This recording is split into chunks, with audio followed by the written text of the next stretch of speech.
পশ্চিমবঙ্গ রাজ্য সরকারের নানান প্রকল্পের মধ্যে মুখ্যমন্ত্রী মমতা বন্দ্যোপাধ্যায়ের একটি প্রকল্প খুব জনপ্রিয়। দর্শক, আপনারা খুব ভালো করে জানেন, কিন্তু আগস্ট মাসের মধ্যে কিন্তু বেশ কিছু ছাত্রছাত্রীদের অ্যাকাউন্টে কিন্তু 10,000 টাকা করে ঢুকছে। এবার আপনার অ্যাকাউন্টে 10,000 টাকা করে কিন্তু পাবেন। কিন্তু কী পারপাসে এবং কোন কোন ছাত্রছাত্রীরা এই অ্যাকাউন্টে টাকা পাবে সেই বিষয়ে আজকে ভিডিওতে কথা হবে।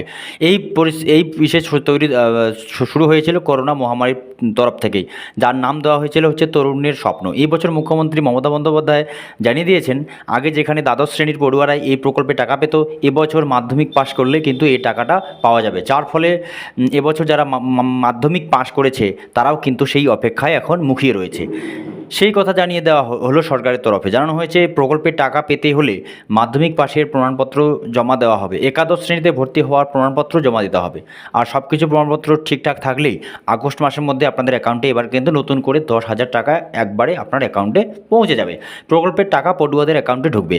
সূত্র মারফত জানা যাচ্ছে, তাতে সব কিছু ঠিকঠাক থাকলে 2024 সালে অগাস্ট অথবা সেপ্টেম্বর মাসে এই প্রকল্পের টাকা পড়ুয়াদের অ্যাকাউন্টে ঢুকে যাবে বলে সূত্রে খবর।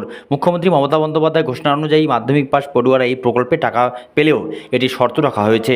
সেই শর্ত পূরণ না করলে কিন্তু কেউ টাকা পাবে না। শর্তটি হলো, শুধু মাধ্যমিক পাশ করলেই হবে না, মাধ্যমিক পাশ করার পাশাপাশি পড়ুয়াদের ভর্তি হতে হবে একাদশ শ্রেণীতে। একাদশ শ্রেণীতে ভর্তি না হলে কিন্তু এইবার এই প্রকল্পের কোনো টাকা পাওয়া যাবে না। আজকে সবথেকে বড় বিষয় হচ্ছে যে এবার আপনাদের অ্যাকাউন্টে কিন্তু আগস্ট সেপ্টেম্বরের মধ্যে কিন্তু আরও 10,000 টাকা অতিরিক্ত কিন্তু আপনারা করকরা গুনতে পারবেন। তারা হচ্ছেন সেই কোন কোন বিষয়ের উপর তারা টাকা পাবেন।